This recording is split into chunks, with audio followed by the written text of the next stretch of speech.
Alright, I am back with another video, and today we're doing the next in my newest series, the all single class build full party lineup. I need to kind of think of a catchier name for this series, but regardless, this is the series inspired by the Dungeon Dudes, where we are going to be making full party builds using only a single class without multi-classing, trying to make each build feel a bit unique and different from each other. Now, when I did this with fighters, and this will be the case for a lot of classes, this was a bit tricky as there's only 3 subclasses for a lot of the classes in these games, so there is going to be one repeat, so I have to get creative in how I build these characters differently.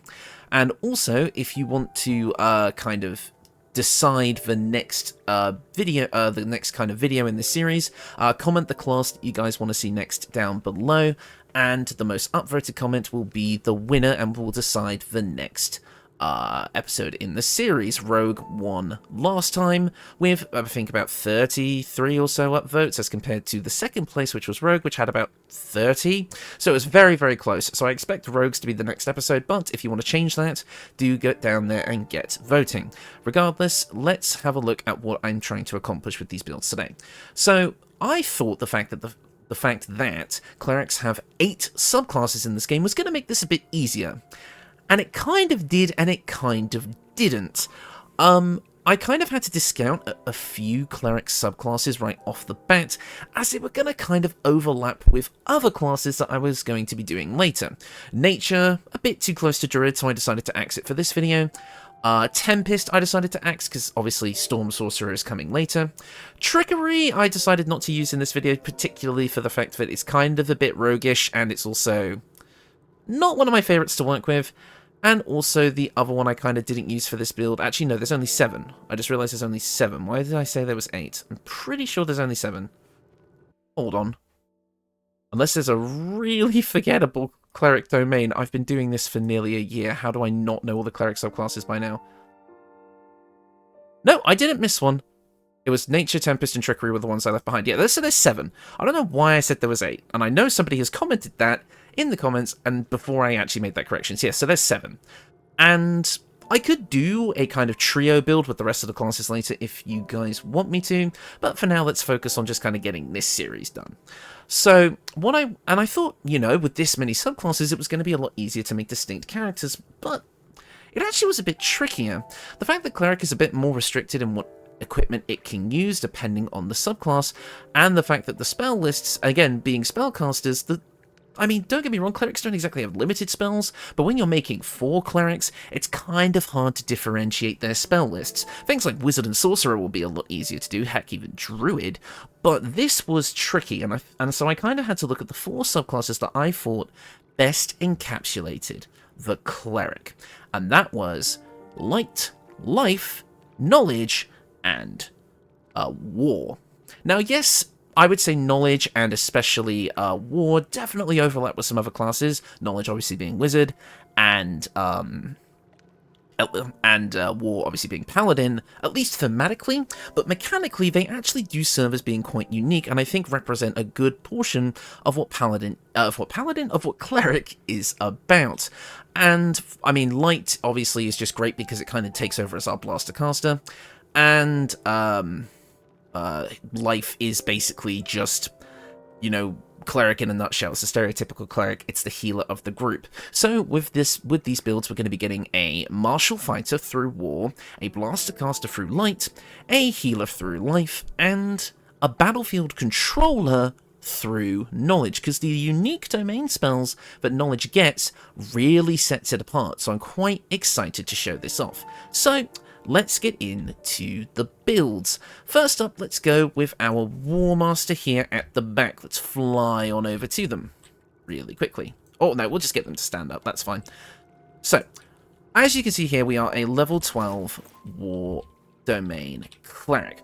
As you know, War Cleric is going to give you a very unique feature called War Priest, which at level 12 we will have 6 charges per long rest, which allow us to use extra attack as a bonus action. Obviously not as powerful and versatile as a full martial fighter, but it gets us close enough, allowing us to be a front-facing member of the party. Now, Astute observers among you will immediately notice that despite this being our frontline fighter, we have the lowest constitution out of all of the others. The others want the constitution for concentrating, whereas we would only want it for HP, and I kind of, with the strategy that I went for with this build, we kind of actually needed the wisdom slightly more in a weird way. Because basically the idea of this build is to be a frontline fighter, but the best part of being a mobile, get-up-in-your-face cleric is, of course, Spirit Guardians. So by playing with a higher wisdom, Spirit Guardian's saving throw is harder to make, allowing us to get in close, hit once or twice depending on if we want to use that War Priest charge or not, get the extra damage on our melee attacks with Divine Strike weapon, as well as some equipment I'll show off in a minute, and also we gain access to one of the best spells in the game for damage, Spirit Guardians. And Spirit Guardians is going to synergize really nicely with some equipment that you can see on screen. Now, in my fighter video, I used a couple of feats on each build to kind of get... to kind of get a bit more of a unique feeling between them. There is the room for feats on these builds, depending on how you play them, but because Cleric is a spellcaster and is a little bit more multi-ability score dependent, especially the War Cleric, who, if you want to kind of keep that Cleric vibe, and I tried to keep it so we're only using weapons that Clerics are initially proficient with the exception of the Knowledge Cleric, but you'll see why that doesn't really matter in a minute. So I kind of stuck with like maces and flails and morning stars and other simple weapons, just to kind of keep that Cleric vibe, instead of just being like, oh look, let's take the Weapon Master feat so we can use, the same greatsword I've used in like 50 million other videos. Like, you know what I mean? I wanted to test myself and my abilities as a build maker in this situation, to again, see if I can get that unique feel while still keeping things mostly Cleric. So this build doesn't actually have any feats, but if you wanted to maybe play a race like a Githyanki, or a elf that gets like longsword proficiency or something, and then take Great Weapon Master to be a very effective frontline fighter, you could absolutely do that. Or, of course, take the Weapon Master feat as well as Great Weapon Master, but then you're having a bit of trouble with the ability scores, so feel free to play around with that as you like. This is just kind of a basic skeleton that you can build from. But like I said, being a level 12 War Cleric, we do get access to all the usual Cleric offensive tools, and I'm mostly focused on offense with this character, because that's kind of our deal. So, we get things like Insect Plague, Blade Barrier, Flame Strike, Contagion, Divine Strike Weapon, Guiding Bolt, Spirit Guardians obviously being the obvious choice, Glyph of Warding, Magic Weapon, Hold Person, stuff like that. But our main thing is going to be running up to an enemy, running around the battlefield with Spirit Guardians, dealing residual damage as we go, and smacking things with our weapons. And so yeah, basically all the basic Cleric stuff here, nothing too crazy. Our ability scores are as follows. We want to get a 20 in strength, so we get the maximum amount of damage out of our strength-based weapons, and I've gone for an 18 in wisdom. So start with 16 in strength and wisdom, dump in intelligence and charisma, and go for a 12 in dex and a 4 in constitution. Yes, it's going to leave us with a little bit of less health, and our constitution saving throws are going to be a bit worrisome, but we have high enough AC that I found that I wasn't actually getting hit that much anyway, so it ended up alright. And we're wearing heavy armor with this build, since War Cleric can do that, so we didn't need a lot of dexterity. Other builds will have a bit more. So yes, this is 12 dex, and I'm talking 2 dex right now, don't you dare. If you know, you know. Anyways, so basically, like I said, we're going to kind of 20 strength, because again, I wanted this to be the more martial focus of the group, and obviously we have 3 other Clerics in this party who will be able to do the other Cleric stuff a bit more effectively. But like I said, main strategy, run around with Spirit Guardians, bop people on the head, deal big damage with extra attack when you want to. And also you can do things like Guided Strike with your Channel Divinity, and again, we are a full caster, use those big spells. Put on concentration things like Crusader's Mantle to bump up your damage even more. Summon. Like, do everything you can to just fill the battlefield with absolute carnage, radiant damage, and all the like. But the main thing comes from our equipment here, so let's get into it. A good mace to get earlier on in the game is the Twist of Fortune. Whenever you roll a 2 or less on this weapon's damage die, you can re-roll it and take the new result. So basically great weapon fighting, so again, that kind of felt on theme for our kind of fighter build here. This also comes with a unique attack called Blood Money, allowing you to deal an additional 4 piercing damage per 300 gold that the target possesses. If you know, this can one-shot, like, any boss in the game if you reverse pickpocket some gold into them, but I don't like using cheap strategies like that personally, so I'm going to be ignoring it here. but we also have tenacity so that even when we miss, we still deal damage as well. And it's a +1 weapon overall, but you can bump this up with something like the Flail of Ages or the Drakethroat Glaive if you so desire. Now, of course, all clerics have shield proficiency as well. So while I haven't specified a specific shield for all of these builds, obviously you know that if you pick up a shield, you can just use it. So I won't go into too much detail there. But I do have the glowing shield here, which I've yet to show off on this channel, so I thought, why not? I'll show it off here. Once per short rest, if we are below 50% hit points and take damage, we gain 8 temporary hit points. I mean, it's kind of cool. Gives us a bit of extra tankiness once per short rest. Not the best thing in the world, but this is kind of me just proving my point that, like, any shield you pick up will work. You mainly just want that AC buff, but there's other shields you can pick up, like Viconia's Walking Fortress, the Shield of Devotion, whatever you feel like is going to help you out. I just kind of wanted to show this one off because I've not done so before. Also, as an Act 3 weapon option, we have the Sacred Star. You'll remember this from my Twin Stars build, which is one of my more popular ones.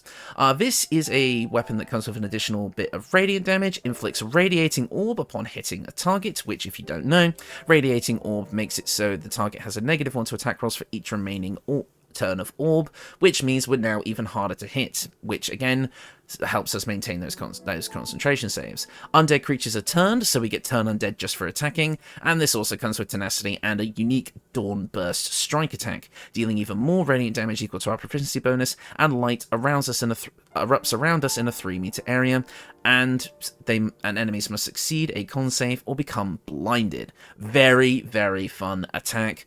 And a very, very fun weapon. Feels very cleric-y, so I wanted to show this one off here.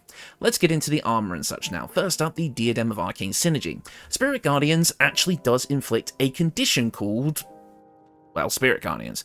And as such, because we're inflicting a condition, we gain Arcane Synergy just for using Spirit Guardians, so that means we get to add our spellcasting ability modifier, which with Wisdom is +4, to all of our attacks, meaning that even though we have limited extra attacks, between this, Divine Strike, and the other stuff we have stacked on here, we're going to be doing a lot of damage per turn, like, quite a lot. Obviously not as much as a Divine Smiting Paladin, but again, with the limitations that we have, we've actually got a pretty decent damage output here. Next up, the Adamantine Split Armor. This is a great early game armor for you to grab, and honestly works great for this build. Reduce all incoming damage by 2, making us a bit more tanky. When a melee attack hits us, the attacker is sent reeling for 3 turns, and attacks cannot land critical hits against us. Again, as a cleric with a slightly lower constitution, we are a bit squishy, so this just helps us be that frontline fighter that can tank just that bit more. And I like using the adamantine armors in these kind of builds, because again, it just makes the build progression feel a bit better when you've essentially got your end game armor in Act 1, but if you wanted to upgrade this to something like the Armor of Persistence once you get to Act 3, you can totally do so. But once I saw this armor coloured in the lush burgundy dye, and how it goes red and gold, I couldn't not include it. Oh yeah, I totally forgot to mention what deity this cleric worships. Definitely, I went for Bahamut because I saw this person as kind of like a justice seeker, and Bahamut is the dragon god of justice, so that just kind of worked for me. Yeah, I mean, we can get into the backstory of how these characters got together maybe at the end after the kind of builds are done, because I kind of want to get that over with first. Next up, the Gloves of Belligerent Skies. Whenever the wearer deals thunder, lightning, or radiant damage, you inflict 2 turns of reverberation upon your target. Spirit Guardians counts towards this, and so does our weapon strikes, meaning that we can very easily stack Reverberation with this build. Reverberation, for those of you that don't know, basically makes it so the enemy has a -1 penalty to their physical saving throws per remaining turn, and once they have 5 or more, they take a bit of thunder damage and can fall prone.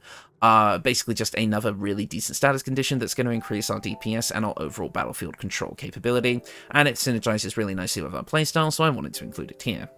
And finally, the Boots of Striding. One of the worst things that can happen when you're concentrating on a powerful a concentration spell is being knocked prone, therefore immediately but losing concentration. The Boots of Striding helps us out in a couple of ways. Number 1, it prevents us from being knocked prone while concentrating, or even being moved against our will. Also, whenever we cast a spell that requires concentration, we gain momentum for 1 turn, increasing our movement speed for that turn, meaning that on our first turn that we cast Spirit Guardians, we can move around the map even more, spreading that damage as we go. Next up for our accessories, we have the Periaptive Wound Closure. Because we are a cleric on a cleric team at the end of the day, we are going to be getting healed quite a lot, so when we're being healed, we might as well always restore the maximum possible number of hit points, because that just makes sense, allowing us to stay in the fight even longer. This just felt quite thematic, but honestly, you could pop whatever you like in this slot.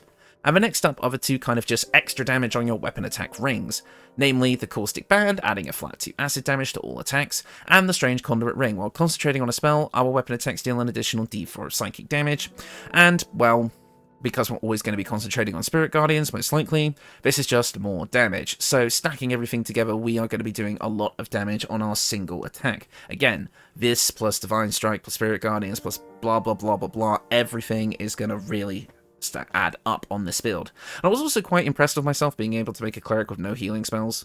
I don't know.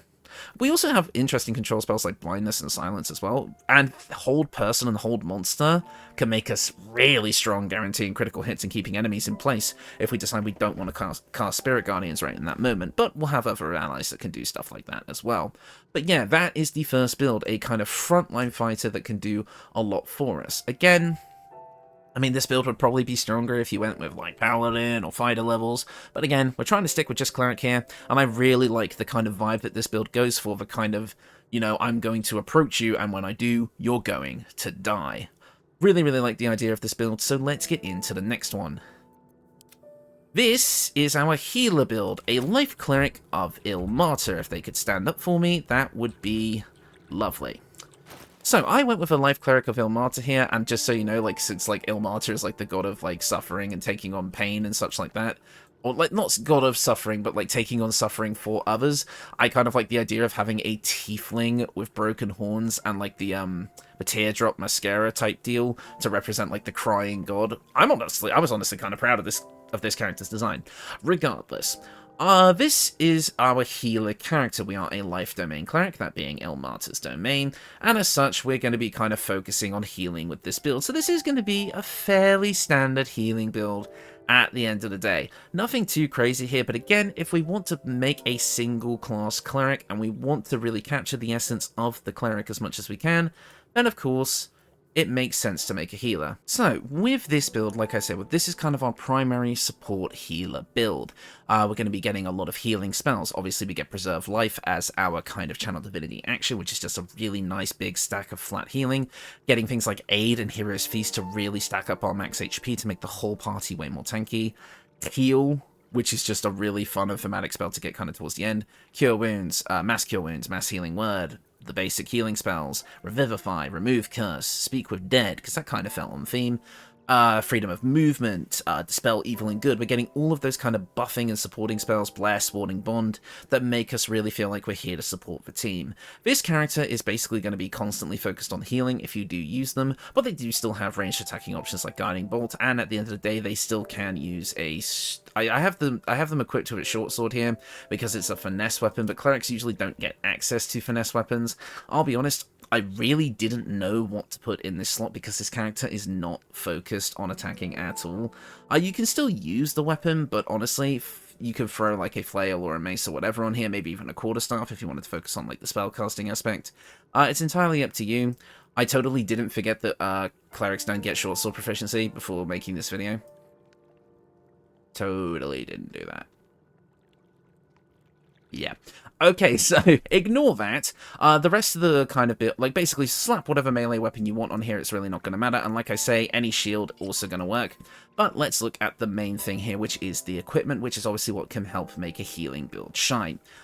For us, we are going to have access... Oh, I did also throw the Lucky Feat on this build as well before I get into anything else. Because again, being the support build, I kind of wanted to have a way of kind of like helping out our allies that wasn't just healing. So the Lucky Feat gives us the ability to re-roll our enemies' attacks, making it so they're less likely to hit our allies, so it's just a nice little way of support. So I quite like the Lucky Feat on this build, but it's entirely up to you if you want to change that up. Anyways, the equipment, for real this time. First up, we have Warpira's Crown. Whenever we heal someone, the wearer regains an additional 1d6 hit points. I heard you liked healing, so I put some healing in your healing. Basically, this is just more healing. We want to heal as much as we can with a single spell, allowing us to not have to heal as much, but even though our whole focus is healing, but then we can do a bit more support. We also have the Mantle of the Holy Warrior here, allowing us to cast Crusader's Mantle once per short rest without using a spell slot. Basically, this is the way we're going to be using Crusader's Mantle instead of kind of casting it with our actual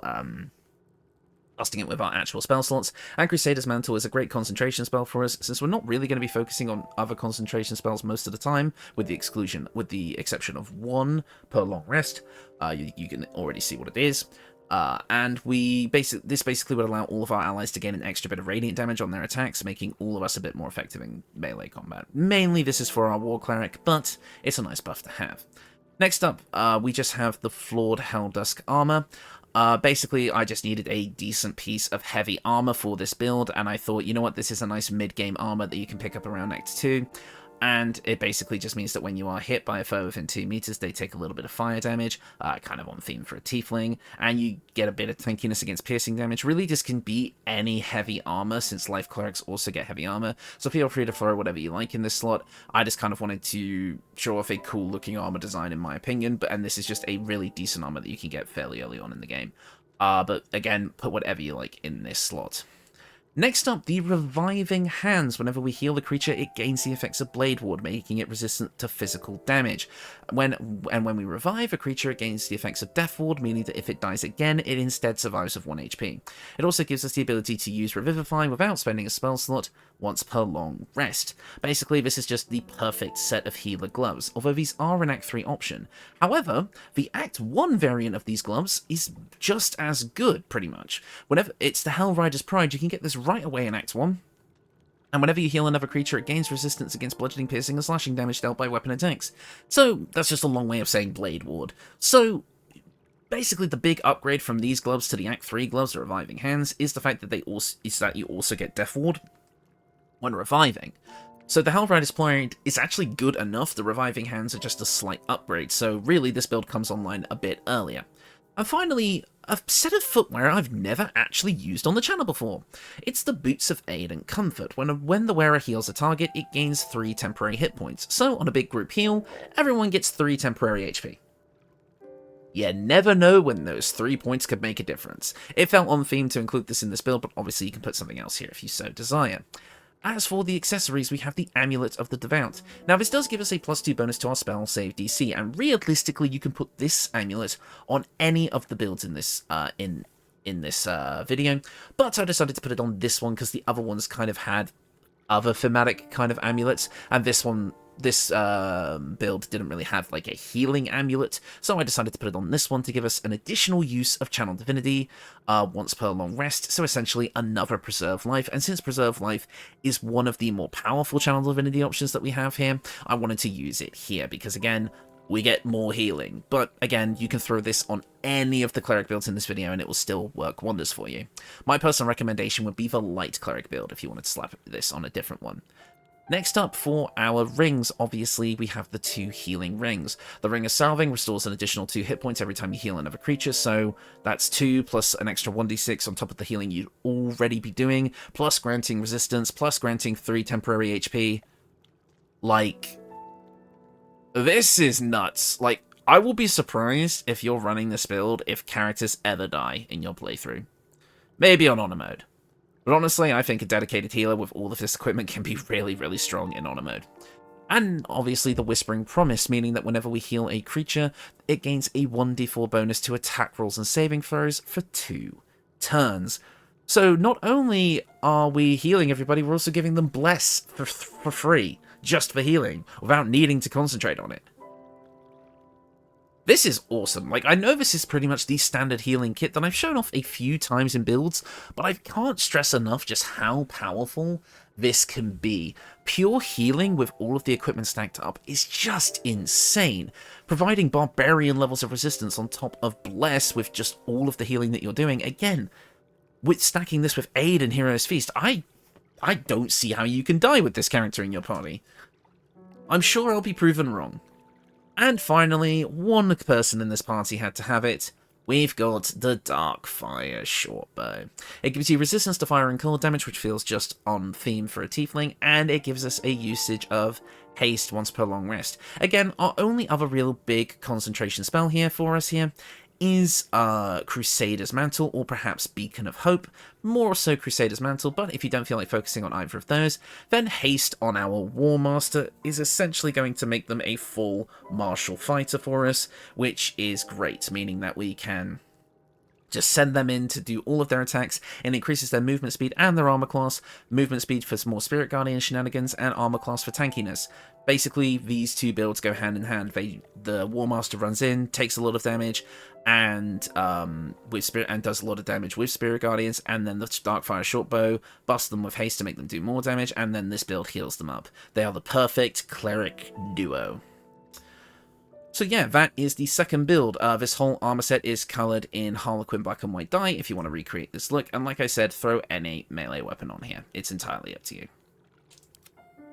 Next up, kind of filling the Blaster caster spot for this team, is the Light Cleric. Why is she so short in the... Okay, I know I'm trying to make videos that are easy to listen to, but I can't explain, like the visual that is on the screen right now, she is, like, the character in the inventory is sitting... Hold on. That's better. She was she was sitting down, so you could just, like, see her head and the shield was just clipping through her. It was funny. Anyways, so with this build, this is our Blaster caster. Like I said, we've gone for a Light Cleric of Lathander, original, I know, but I feel like it just best encapsulates what I'm trying to go for here. Basically, big damage on spell attacks. I'm talking Flame Strike, Destructive Wave, Wall of Fire, Fireball, Scorching Ray, Burning Hands, Guiding Bolt, Inflict Wounds, Harm, Insect Plague, every damaging spell a cleric can get. Hell, Glyph of Warding and Flaming Sphere here, both Produced Flame and Sacred Flame. We are just the Blaster caster for our party. Even our Channel Divinity option does massive amounts of radiant damage in an area around us. There is a ton to love with this build, basically just doing big damage. And I really like this build. I love Blaster casters, and the ability to be able to make one, especially that's pyro-themed, just felt so nice. Again, this build is going to be probably, aside from the Warcaster, this is going to be your main damage dealer, just being able to put out those massive amounts of damage with like things like Flame Strike. But overall, and also I have thrown Spell Sniper on this build to get us Firebolt, so we could have a fire-based cantrip as well, dealing 3d10 fire damage and also rolling a critical hit on a 19 or higher, and it uses our Wisdom, because that's how Spell Sniper works. That is the only feat on this build, but again, it just kind of gives us that almost Sorcerer-esque feel. And of course, with our 20 Wisdom, we're going to be pretty powerful. Now, yes, I will say this, Light Cleric does get the level 8 feature Potent Cantrip, which in theory would... well, not in theory, it does boost our Cleric cantrips damage equal to our Wisdom modifier. Essentially Agonizing Blast, but for Cleric cantrips. Notice how I said Cleric cantrips, though. That means Produce Flame and Sacred Flame. Not the Firebolt that we got from Spell Sniper, because it is not part of the Cleric spell list. We got it from a feat. Boo, I know, it's a shame, but honestly, because, Produce Flame is probably the better choice overall, really, but getting Firebolt still was a nice extra option as well, because again, it's kind of that, like, orange fire, like all the other spells are, and Spell Sniper is still nice that if you wanted to go for any of these big spells, you have a higher chance to crit with them, which you'll see in the combat footage that happened quite a lot. So yeah, overall, big Blaster caster with a focus on fire and radiant damage, and is going to really just help with the overall damage output of the team. Next up is the equipment, though, and we have the Blood of Lathander, because of course we do. We've made a Lathander cleric, let's give them the Blood of Lathander. Once per long rest, when our hit points are reduced to 0, we regain a bit of hit points and stand back up. Allies also regain a little bit of hit points. This weapon shines a bright light around us, and undead could become blinded, so that's nice, as well as the ability to cast Sunbeam at level 6 once per long rest. So one big final Radiant Blast, in addition to everything else we can do, which I love. And weirdly enough, clerics don't get Sunbeam. That feels wrong. I know it's true, but that feels so wrong that I'm going to check anyway. That's how wrong it feels. Yep, clerics do not get Sunbeam. That feels so wrong. But hey, at least we get it here and it makes sense. The amount of times I've had to double check my info in this video. Anyways, So, let's get into the equipment. First off, we have the Hat of Fire Acuity. Whenever we deal fire damage, we gain Arcane Acuity for 2 turns, and this can stack up to 10 turns, I believe. And for every turn we have stacked, we gain a +1 bonus to spell attack rolls and spell difficulty class, meaning that our spells are even more likely to hit. However, we reduce the duration by 2, we lose 2 stacks every time we take damage. But I feel like it's pretty good. We're always going to be dealing fire damage in some shape or another anyway, so being able to just use that to make each of our subsequent spells more likely to hit is great. Eventually, we'll basically just shoot off a couple of spells, and enemies will not be able to escape you. Next up, this build has the Adamantine Scale Mail. This is not one of those subclasses that gets heavy armor proficiency, so medium armor is the best we can get, and this is a pretty good set. 16 base armor class combined with our 14 dex, and our shield gives us a total of 20 AC, as well as the ability to reduce all incoming damage by 1, slightly less than the heavy armor variant, and attacks against us send the attacker reeling, which makes them have weaker attack rolls, and critical hits can be landed against us. Again, we're very, very tanky with this build. We also have the Luminous Gloves, because of course we do. This is a kind of light cleric. Getting Radiating Orb makes sense. We have 2 characters now on this team that can spread Radiating Orb, the Warmaster with their weapon and us with these gloves, meaning that there's a bit of team synergy there. When the wearer deals radiant damage, look at us. Hell, the Blood of Lathander will do that for us. Most of our spells will do that for us. But basically, whenever we deal radiant damage, heck, even if we're under Crusader's Mantle or use our Channel Divinity, with the targets that get hit will receive 2 turns of Radiating Orbs. So basically, just more tankiness for the whole party because enemies have a reduced chance to hit. And finally, the Boots of Elemental Momentum. Whenever the wearer casts Acid, Cold, Fire, for us specifically, lightning or thunder damage with a spell or cantrip, they gain momentum for 2 turns. This is just going to allow us to move around the battlefield a bit easier. I've gone with a halfling build here, so that extra movement speed is nice, but of course you don't have to do that. That was just a personal choice. Basically, this is just kind of a throwaway slot. You can swap this out for whatever you like, but I've never really shown these off on the channel before, I don't think, so I thought I would include these here. Again, that extra movement speed for being able to get out of tricky situations is always nice. As for our accessories, we have the Necklace of Elemental Augmentation. Since we have a couple of cantrips here that deal fire damage, let's add our spellcasting ability modifier to them. With Produce Flame, our spellcasting modifier gets added twice thanks to Potent Cantrip, as well as now Firebolt does get that boost as well, even though it's only 1 stack of it. And of course, because we are doing Radiating Orb shenanigans and illuminating things with light, we grab the 2 light-based rings. The Coruscation Ring basically inflicts Radiating Orb whenever we deal spell damage to an illuminated target. So we shed our own light, deal spell damage within that light, and that person gets Radiating Orb, which also spreads light, so it kind of becomes it's a self-fulfilling prophecy of sorts. And next up is the Callous Glow Ring. If a creature is illuminated, either by Radiating Orb or by our weapon light, they take an additional 2 points of damage from all sources that we create. So, cool. Just more damage.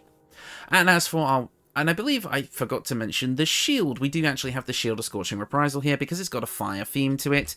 It allows us to, gives us resistance to fire damage, which just feels right for this build, and this unique ability Blazing Retaliation, allowing us to huddle behind the shield, increasing our AC by 1, and any attacker that misses us with a melee attack while we are in this state takes 1d6 fire damage, and we can use this as a bonus action once per short rest. So, again, just a bit of an on-theme kind of ability here. This whole armor set is coloured with the Black and Furnace Red dye, because it didn't actually really put too much red, but more of a blackish brown mixed with gold and kind of like the metal bits of the armor, which I thought looked really nice, so I felt like showing that off here.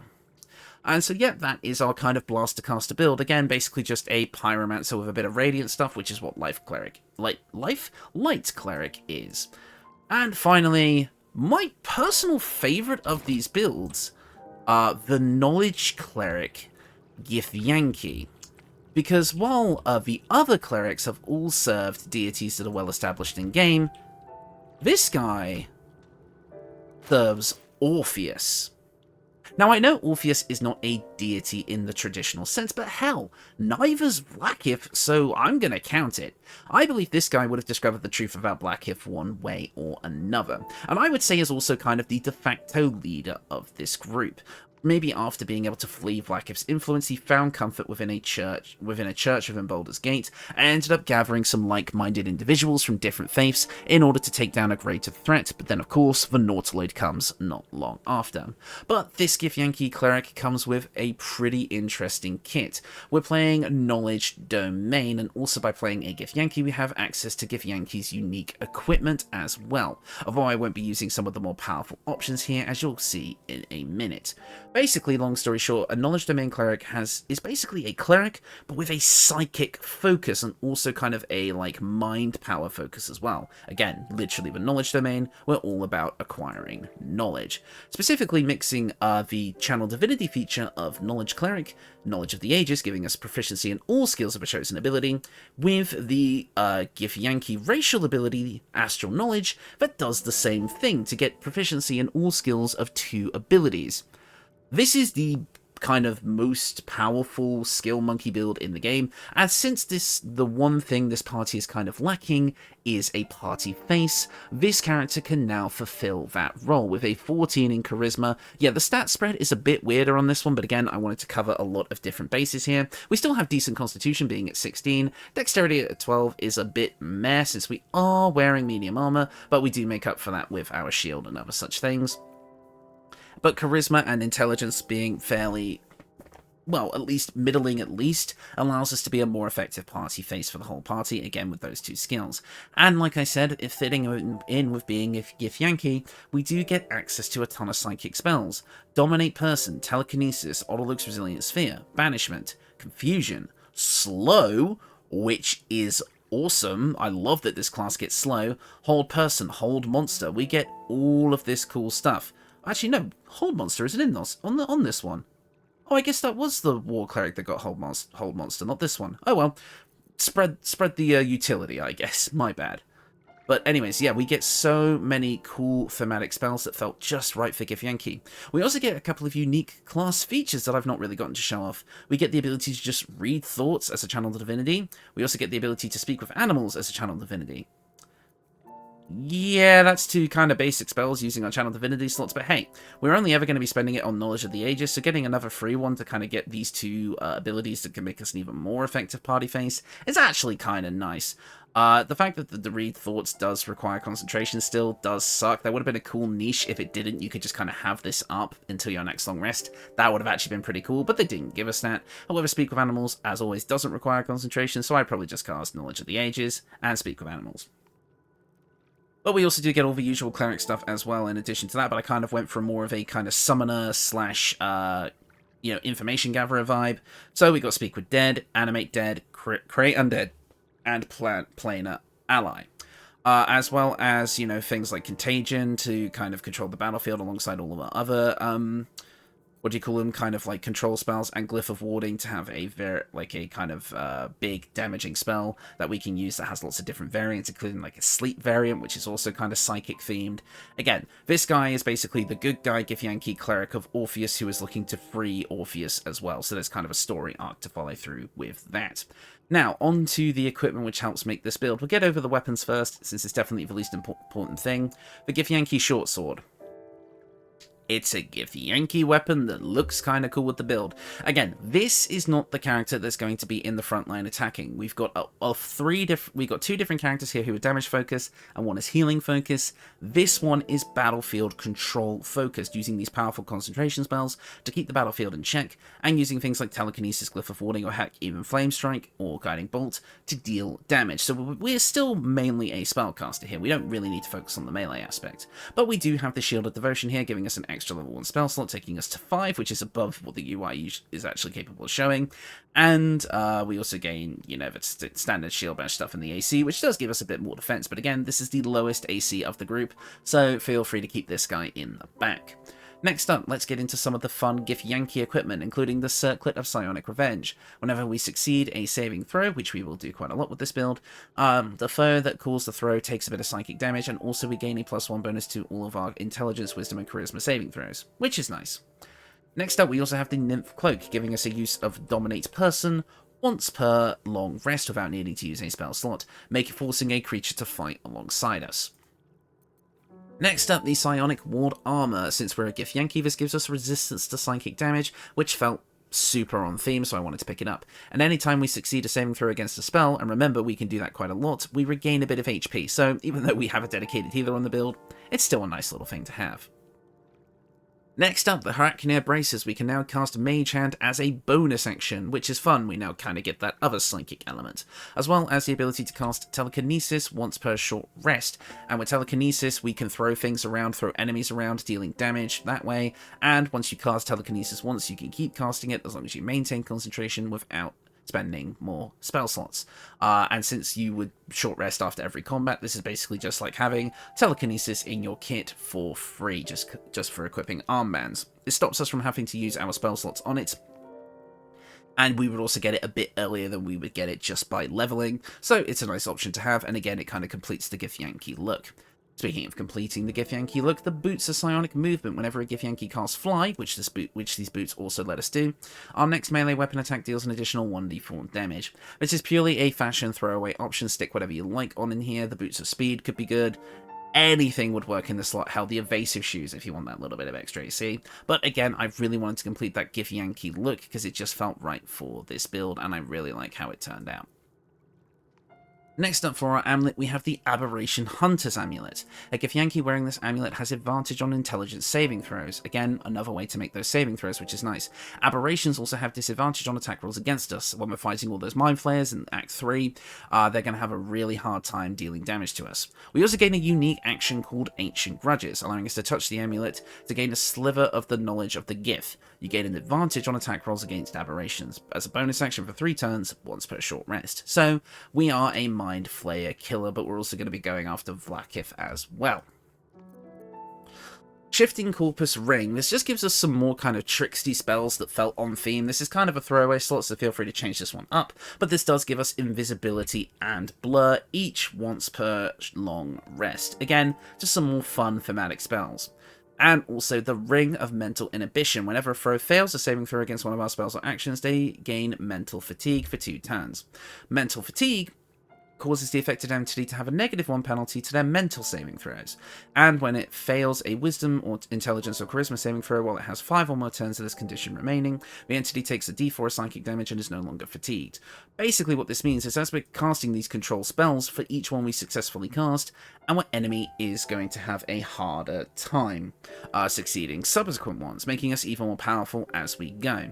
I didn't include a feat on this build, but an optional one I did consider was actually Magic Initiate Bard, giving us Vicious Mockery as a powerful kind of psychic cantrip that we could use over and over again, and with that you could replace the Shifting Corpus Ring with the the Band of the Mystic Scoundrel, to kind of make a diet version of my Psionic Warrior, which I actually was thinking of doing a remastered version of soon, so let me know if you want to see that. For those of you that don't know, that's one of my older, more popular builds. That was an Eldritch Knight Wizard, Githyanki, so let me know if you would like to see that one remastered. I'm definitely thinking I might do that one. But yeah, oh, and the reason also we get a short sword on this build is because Githyanki gets short sword proficiency, so there you go. So yeah, that is the builds. Overall, what we're going to be getting out of this party composition is, well, all the best parts of Cleric rolled into one. We gain a Blaster Caster through Light, a powerful Martial Fighter through War, an amazing Healer through Life, and incredible Battlefield Control through Knowledge. All of these characters have their own unique strengths that they bring to the table, despite having a fairly similar spell list, whereas domains really do shake things up.